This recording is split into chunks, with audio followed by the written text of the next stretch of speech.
All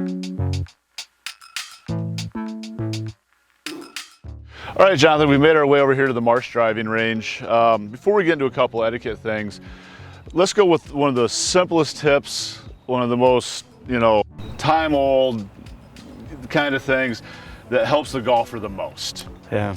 Every golfer, from the beginning golfer all the way to the tour player, what is one of the first things you look at when you go out for a lesson?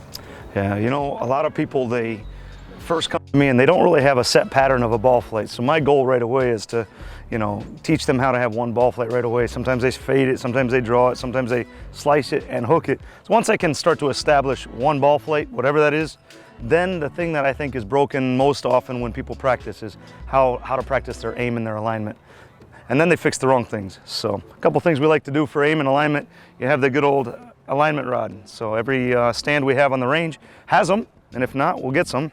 So we can lay that down, we establish where we're gonna be, we can either put the ball on that side of the alignment aid, or you can even put it on this side, just depends. And what we do in that regard is we try to get our feet and our shoulders parallel to that alignment rod. So that's one of the things I like to do, and you'll see people do that often.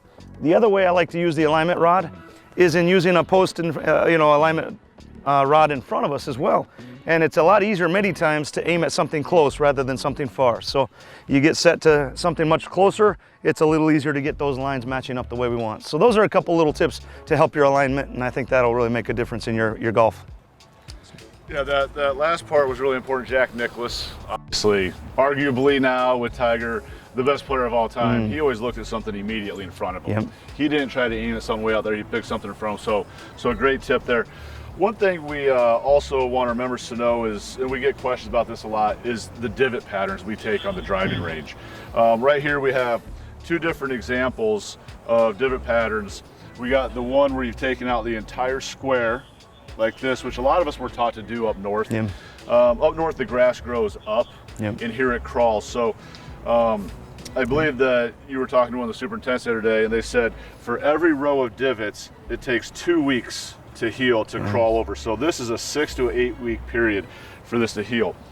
Over here to the side of that, you see the proper way to take divots. We like to take a divot in a straight line, leave a little bit of a grass, and then start another line of divots. So this whole area that is going to be about the same size as that when I get done is only going to take 2 weeks versus 6 or 8 to heal. So that's what we think is very important, especially in the active time of the year here in the winter, where the grass won't grow as fast, and we also have a lot more people using the driving range. So we want to make sure we're taking care of our driving ranges and keeping our practice facilities in top-notch shape. So anyway, Jonathan, thanks for coming out this morning. Welcome. We hope you enjoyed this video, and as always, if you ever need anything, feel free to contact us at any time.